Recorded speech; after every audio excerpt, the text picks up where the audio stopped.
Okay, so picture this. You are a woman who is turning 30 soon, and you are living your life trying to go out and date. You're on a date.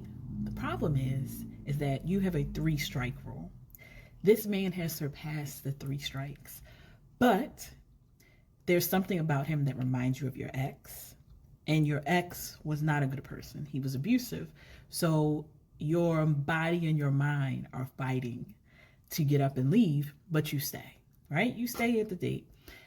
But then something happens and you're like, I just gotta go. I gotta go. I can't. So you go. You ask your girls to call and you're like, hey, I gotta go. I got an emergency, I gotta go. He sends you a message, calls you a B, and then asks you for half of the money that he spent on you on that date. Half. You laugh and you send him $50. I will say this.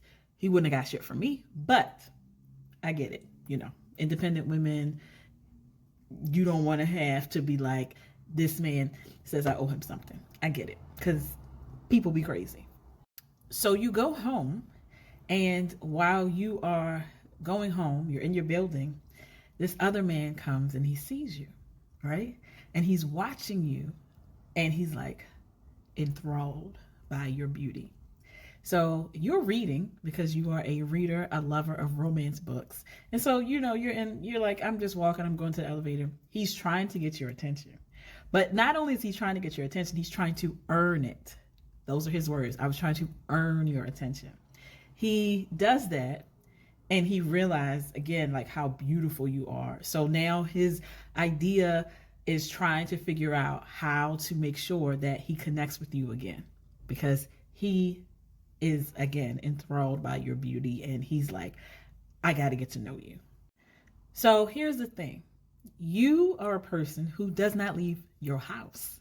You work remotely, you have anxiety, you are trying to deal with having ADHD and all those things combined. So you are like, I'm not trying to date anymore. I am just trying to live my life. You have a therapist, you have some amazing friends, and I mean amazing friends, and you have your romance books, and that's all you were worried about.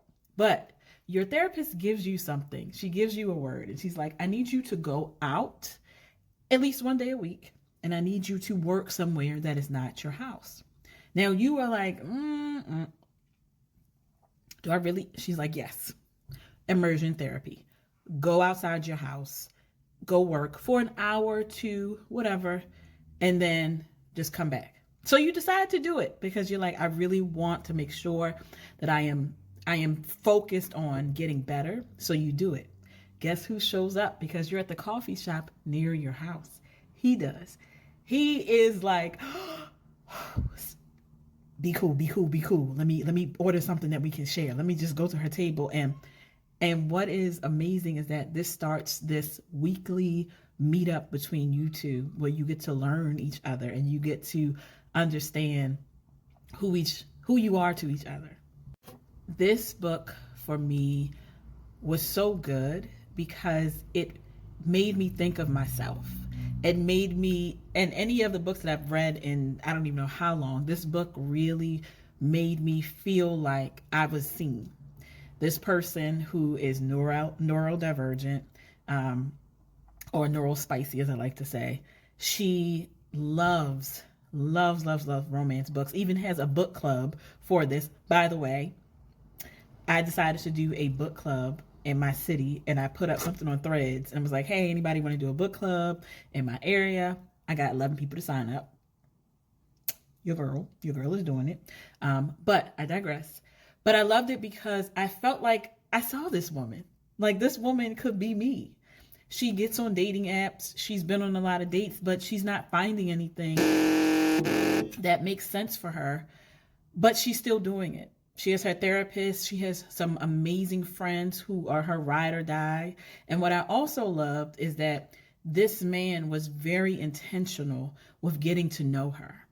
She had tattoos all over the place that were music, lyrics. And every time he saw her, He's like, can you tell me what this tattoo is? Can you tell me what this tattoo is? And he had a playlist that he created of just her tattoos because he wanted to know more about her and why she had these tattoos. So he was like, I'm going to create a playlist.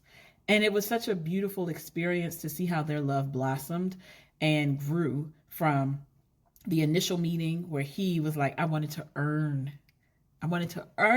you looking at me, to now them in a sort of kind of relationship, but she had to go and mess it up. She did. But again, it was that self-sabotage because she felt like she wasn't good enough for this man to love her. I'm going to show you the cover of this book. But before I show you the cover of this book, I'm going to show you this. It says, reading romance is amazing, but eventually you start to wonder if your main character moment will ever come along. I can't be the only one who feels that way. That got me right here. Okay? That got me right here. This is the part where I was talking about when he said he wanted to earn her gaze. This is the first meeting. This is them first, like the dialogue. This is the first meeting. He says, I was saying before you rudely interrupted me that you're enchanting. Okay. His eyes met mine. I'll admit I was trying to distract you. You grabbed my attention and held on to it, all while you were focused on that novel. I wanted to earn your gaze. Earn it.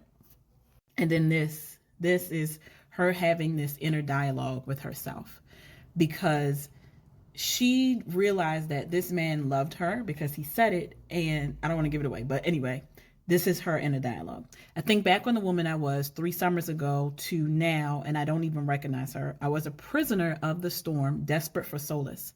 When I escaped, I was armed to the teeth and looking for a fight.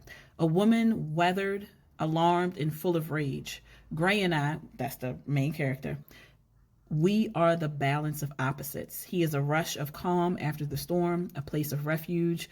When the dust settles, he remains a strong, resilient hero with open arms who is patient, fearless, and kind. I found this book on Threads because I followed the author. This is her debut novel.